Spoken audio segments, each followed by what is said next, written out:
जय जगन्नाथ नमस्कार सांग माने मु छोले बटरे आज बनाऊँ केमती बनाऊँ चलन देखिए छोलेटा को मुझे बतुरे रखी 8 घंटा खंडे बतुरे रखी तापर मुझे बॉयल कली बॉयल कला बेले मुझे कौन पकई तेजपत्र टिके पकई डालचीनी बड़ा इलायची आ गुजराती टिके पकई ता सहित मुझे आड करी नाली जो चार पानीटा नाली चा पानीटा माने चीनी पकेबेनी से पानीटा को टिके आड कर देती देहरे टिके मो सोडा खाइबा सोडा पकई कारण खाइबा सोडा टिके पकेले छोले तो निहाती जरूरी आपको पकेइବାକୁ ଟିକେ ପଡିଲେ ପକେଇଲେ ଏଇଟା ଭଲ ଲାଗିବ। ତାପରେ ଏପଟେ କଣ କରିଥିଲି ମୁଁ ଯୋଉ ବଏଲ ହଉଥିଲା ବଏଲ ଦେଖ କେତେ ବଢିଆ ସେ ହେଇଯାଇଥିଲା ଆଉ ତା କଲର ଟା ବି ବଢିଆ ହେଇଥିଲା କାରଣ ଛୋଲେରେ ବିନା କଲରରେ ତ ଟିକେ ଭଲ ଲାଗିବନି। ଆଉ ଆପଣ ମାନେ ସବୁ ଚାହାନ୍ତୁ ଯେମିତି ଘରେ କରିକି ଆପଣ ଖାଇପାରିବେ ସେଇଟା ହିଁ ବନାନ୍ତୁ କାରଣ ଶୀତ ଦିନ ତ ଚାଲିଛି ଭୋକ ତ ବହୁତ ଲାଗେ ଶୀତ ଦିନେ ଆଉ ଇଚ୍ଛା ହୁଏ କଣ ଗରମ ଗରମ ଟିକେ ଖାଇବା ଯୋଉଟା ପାଟିକୁ ବି ଟିକେ ଟେଷ୍ଟ ଲାଗୁଥିବ ଆଉ ଭଲ ବି ଲାଗୁଥିବ କିନ୍ତୁ ବାହାରୁ ନ କିଣିକି ଆପଣ ଘରେ ହିଁ ବନାନ୍ତୁ। ମୁଁ ତ ସବୁ ଘରେ ହିଁ ବନାଏ।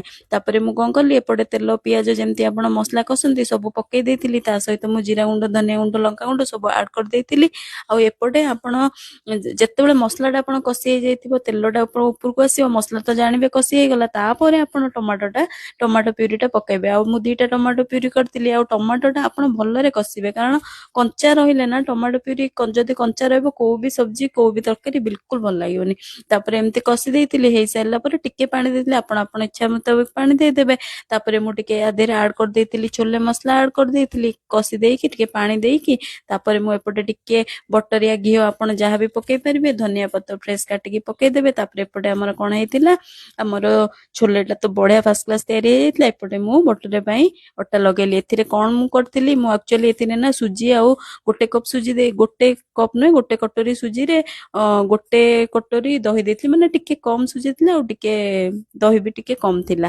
ତାପରେ ଏପଟେ ମୁଁ 3 କଟୋରୀ ମଇଦା ଦେଇଥିଲି କିନ୍ତୁ ମୁଁ ଟିକେ ଏଥିରେ ଆଡ କରିଥିଲି ଅଟା ବି ଆଡ କରିଥିଲି ଖାଲି ମଇଦାଟା ତ ଦେହ ପାଇଁ ବିଲକୁଲ ଭଲ ନୁହେଁ ତ ମୁଁ ଗୋଟେ କଟୋରୀ ପୁରା ଅଟା ଆଡ କରିଦେଇଥିଲି ଏଥିରେ ଆଉ ଟିକେ କସ୍ତୁରୀ ମେଥି ଦେଇଥିଲି ଆଉ ଟିକେ ଲୁଣ ପକେଇଥିଲି କିନ୍ତୁ ଏଥିରେ ମୁଁ ସୋଡା ଆଡ ବିଲକୁଲ କରିନି କାରଣ ସୋଡାଟା ନା ତେଲ ବହୁତ ଇଏ କରିଦିଏ ଆବଜର୍ଭ କରେ ଏଇଟା ତ ଭଲ ନୁହେଁ ଏତେ ତ ତେଣୁକରି ମୁଁ ଏଇଟାକୁ ଟିକେ କରିକି ତାକୁ ଚକଟିକି ଭଲ ଭାବରେ ତାକୁ ଘୋଡେଇକି ରଖିଦେଇଥିଲି କିଛି ସମୟଟା ରହିଲେ ଆହୁରି ତାର ଟେଷ୍ଟ ଟା ଭଲ ଲାଗିବ ଆଉ ବହୁତ ସଫ୍ଟ ବି ଲାଗିବ। ତାପରେ ଟିକେ ମୋଟା କରିକି ଆପଣ ବେଲିବେ କାରଣ ବଟରଟା ତ ଟିକେ ମୋଟା ମୋଟା କରିକି ବେଲିଲେ ହିଁ ବଢିଆ ହୁଏ। ତାପରେ ଏଇଟା ଟିକେ ମାନେ ଆପଣ ଯେତେ ବଡ ବି କରିପାରିବେ କିନ୍ତୁ ମୋ କଡେଇ ଯେହେତୁ ଛୋଟ ଥିଲା ଯେତିକି ହେଇପାରିବ ମୁଁ ସେତିକିରେ ହିଁ କରିପାରୁଥିଲି ତ ମୁଁ ଏମିତି କରିକି ଏଇଟା ବଢିଆରେ ବନେଇ ଦେଇଥିଲି ଆଉ ଖାଇବାରେ ଏତେ ବଢିଆ ଟେଷ୍ଟ ଥିଲା। ଖାସ କରିକି ଛୋଲେଟା ତ ବହୁତ ବଢିଆ ଲାଗୁଥିଲା ଆଉ ଟେଷ୍ଟି ବି ଥିଲା। ଆପଣ ଘରେ ବନାନ୍ତୁ ଆଉ ଖାଆନ୍ତୁ ମତେ କହିବେ କେମିତି ଲାଗିଲା ଯଦି ବନେଇବେ ଏଇ ପ୍ରୋସେସରେ ବନାନ୍ତୁ ବଢିଆ ଲାଗିବ। ରହିଲି ଧନ୍ୟବାଦ।